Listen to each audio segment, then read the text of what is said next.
And so we continue with the silliest of timelines. Trump has now threatened to impose tariffs on Europe in his efforts to induce a sale of Greenland to the United States, specifically 10% blanket tariffs on Denmark, Norway, Sweden, France, Germany, the United Kingdom, the Netherlands, and Finland beginning February 1st. And if I have my math right, yep, that is a classic 2-week deadline. Past that, the tariffs will ramp up to 25% on June 1st if there is still no sale. I have left his Truth Social post on screen so you can read the rest of it if you want to, but it is not worth spending further time on. Now, I know that everyone's first reaction is to bust out the Mexican food and call it a day. But if you peel back a layer and look into what is happening within DC politics, there is a much firmer reason to describe this as a bluff, and nakedly so. Thus, I will begin today's video by explaining what is happening over at the Supreme Court, before pivoting to the deeper puzzle. Presumably, everyone over in European capitals is aware of the ongoing legal proceedings. Presumably, everyone in the White House knows that they know. And thus, we will turn the focus onto the public's response to the situation, and how this is furthering an underlying goal over at the Pentagon. Okay, as a bit of a preface here, and I understand that this is easy to overlook, but the Trump administration still operates under the auspices of the US Constitution. Of course, the administration's lawyers like to take a very liberal interpretation of the powers that they are afforded.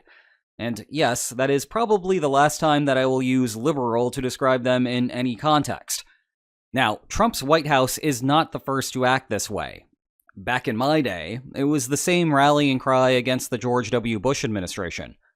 But Trump goes even further, to the point that Bush officials find it off-putting. Indeed, Trump et al. Will wait until a court mandates that they back down. And at least so far, the administration complies with those legal orders. The reason I needed to begin with that preface is that the Greenland tariffs have a legal basis, as interpreted by the administration. Article 1 of the Constitution covers the legislative branch, and as we rifle on over to Section 8, we learn that, quote, Congress shall have power to lay and collect taxes, duties, imposts, and excises, and to regulate commerce with foreign nations.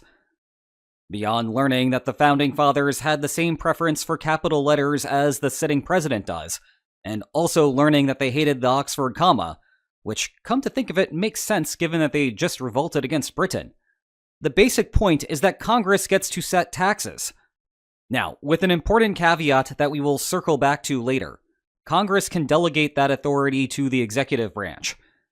And that brings us to the International Emergency Economic Powers Act, or IEEPA for short. Basically, this is Congress recognizing that using a deliberative body is not always the best way to coerce foreign opponents, so the president can do that instead.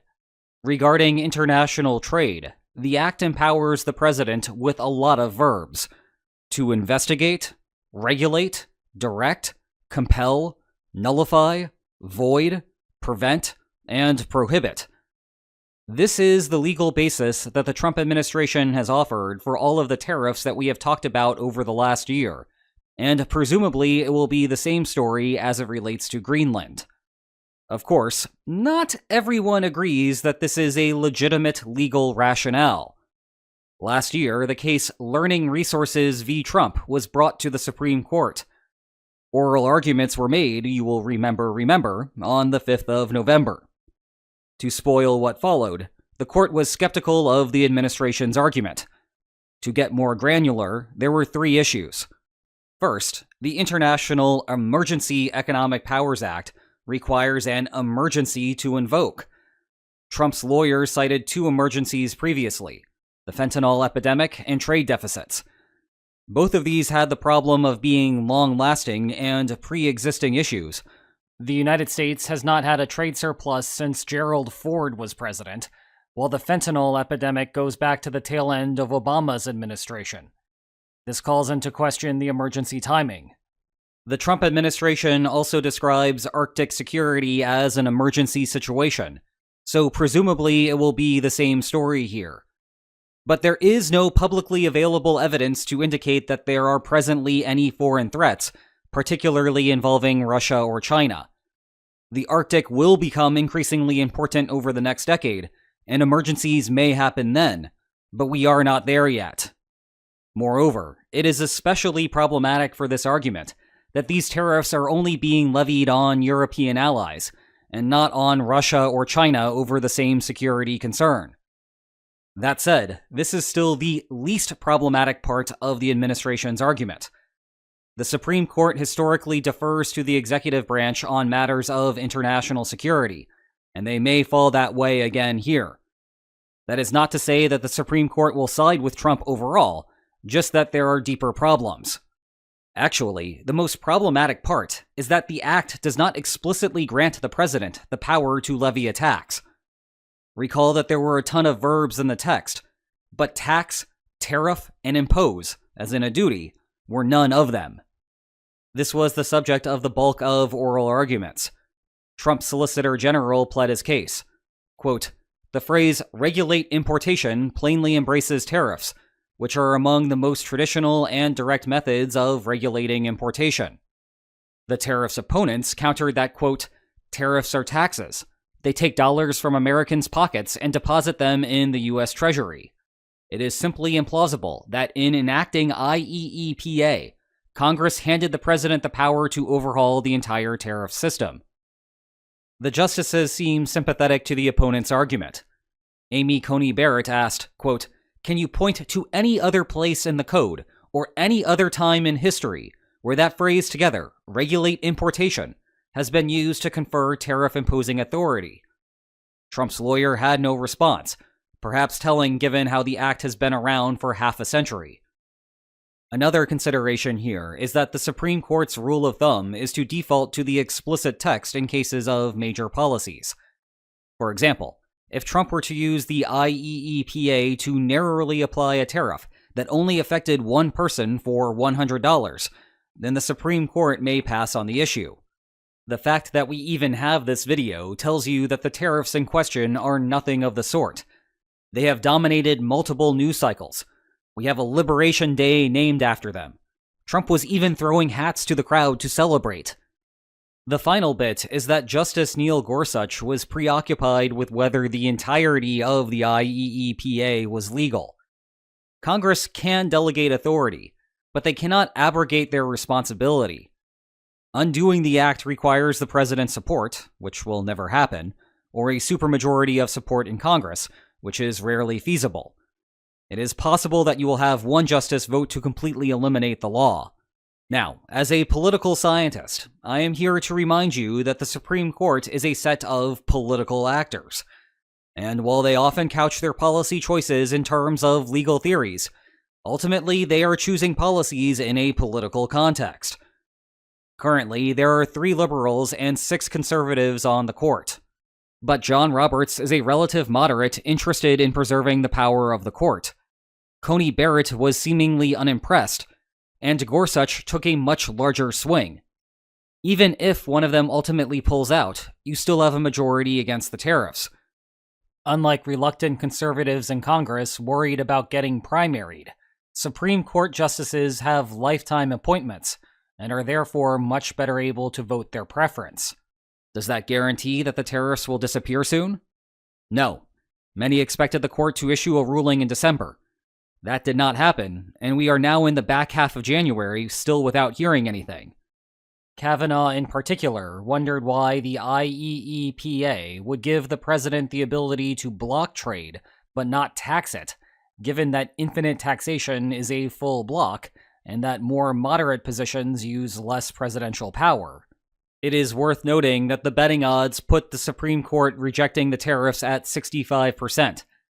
That seems a little low to me, but bear in mind that even things with a 25% chance of happening are unremarkable when they do happen. In fact, they occur about a quarter of the time. One last thing to keep in mind here is that the Supreme Court's ruling is a function of what it observes Trump doing with Greenland. The justices can internalize the ongoing concerns and react accordingly. In other words, maybe the 5th vote is on the fence, sees Trump continuing to test the limits of the IEEPA, and then decides to shut it down before it gets even worse. Okay, that was a long preamble, but it was all building up to a greater puzzle. What I said is not news for folks sitting in European capitals.